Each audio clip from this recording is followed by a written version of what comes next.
Hey guys, so today I wanted to talk to you about something that I think is very important. People might not realize how important it actually is. This is actually a remake of an old video that I uploaded like 1.5 years ago, where I talked to you guys about how to support people who's going through loss. Because there are a lot of people who has to face the death of someone they love. And something that is very important when you go through something like that is the people around you and how they support you. This video is not going to be about me, but I just feel like I need to tell you guys before I start that I've lost a brother, so I have a lot of experience about how people react and how they try to handle the situation that you're in.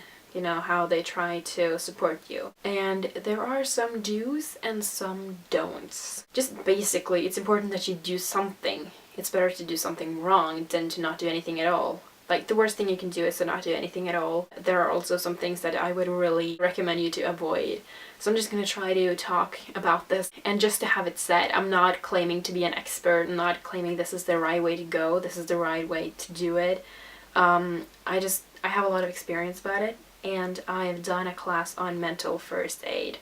Because, in my opinion, mental first aid is just as important as physical first aid. Because people need to be able to do well in the society as well as just simply surviving. I'm just gonna say, like, the most important thing that you can do ever.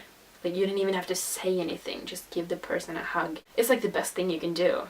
Getting a hug is like the best thing you can do because the person is there for you and, you know, you can feel their support because, hello, a hug is one of the most amazing things in life, at least in my opinion. And just remember, the person is probably gonna start to cry because a lot of people react that way when you hug them.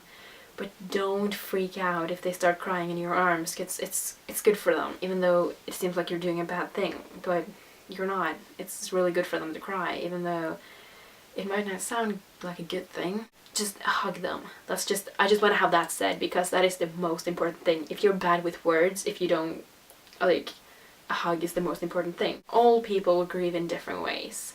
So don't just think that one way is gonna work for everyone, because it's not gonna be like that, because everybody like reacts differently to everything, like to all kinds of things, and people will express feelings differently. You have people that when they get bad news they burst into tears immediately, and you have people who will start laughing because that's their way of expressing sorrow. You can't really control the way that your body reacts. It's very important to let people know that you're there for them. Don't just, you know, tell them like, oh, just call me if you need anything, because they won't call you. Like, try to see them often and tell them, is there anything you want me to do? Is there anything I can help you with? Is there anything like I can do for you? Because I'm really interested in trying to do whatever I can to make you feel better.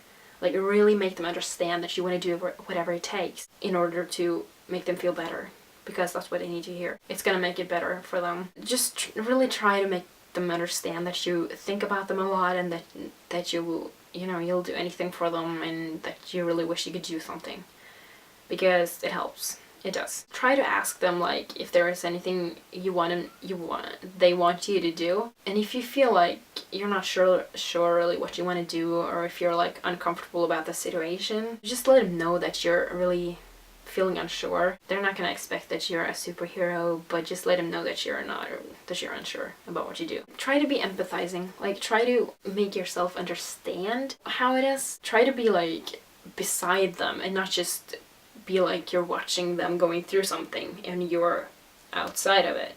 Like, try to be with them on this. It's kind of hard, like, how much you should be with them. Just try to like visit them, but not all the time. Just let them be alone a little bit as well, because they need to be alone and like sort out their own minds and thoughts, and they need to be alone to help them realize that this has happened. But it kind of depends on the situation. Like, when I lost my brother, I had my family with me, but everybody does not have a good family around them. So you just, if the person is alone, you might want to be there a little more than you would with someone that's got a family. Something that's important for people to realize is that you're not going to get over something like this. When someone's gone, they're gone forever. But you need to learn to live with it. So when, like, I think it's when 2 years passed, they're gonna try to like really understand that they have to move on, because life goes on. It's not gonna give you a break to think about what happened and to grieve.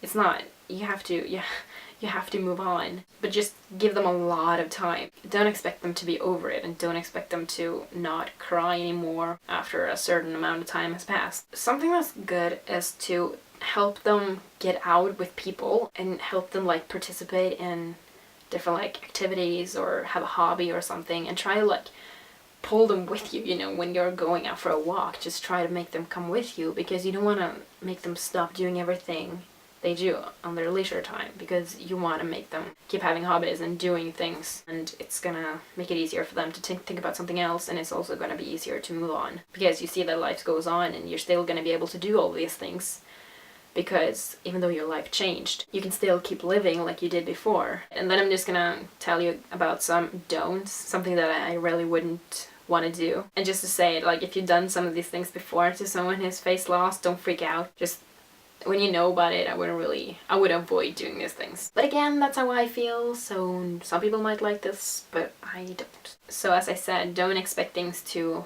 not be sad anymore, and don't expect them not to miss them anymore or anything. I know it sounds like an unnecessary thing to say, but it's not. People expect you to be over it after like 3 and 4 years. They think it's not sad anymore, but it definitely is. If you're trying to comfort someone, don't go up to them and be like, oh, if that had happened to me, I would have been so heartbroken. And the point is, that is not going to make them feel better. It's not important how you would have felt. Never try to freaking pretend that you know how it feels if it hasn't happened to you. Because you don't. Like, you don't. You have no idea how it feels, even though you think so.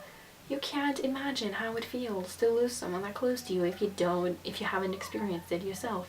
And I hope that you'll never know, because you have to go through it to know. Like, never try to like give them advice or tell them like how they should react or how they should grieve, because they're doing it their way, and they can't just decide how they're gonna do it, and it's not helping that you tell them that. That's not helping. Never think that you know how they are, like how they feel, because that's just, no, you don't know.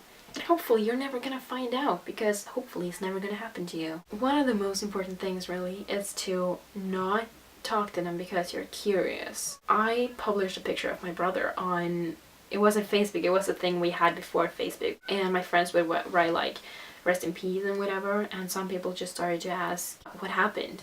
And these were people that I didn't know at all.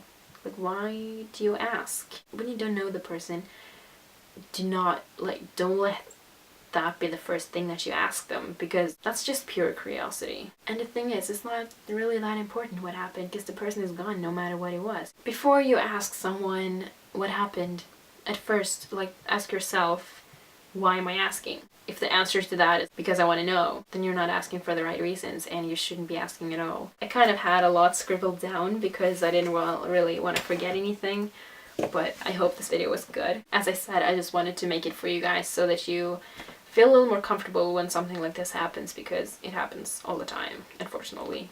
And there's nothing we can do about that, but what we can do is to try to handle it on the best way possible. So yeah, I think it's good to like every now and then sit down and talk about something really serious, but then we can have fun later, right?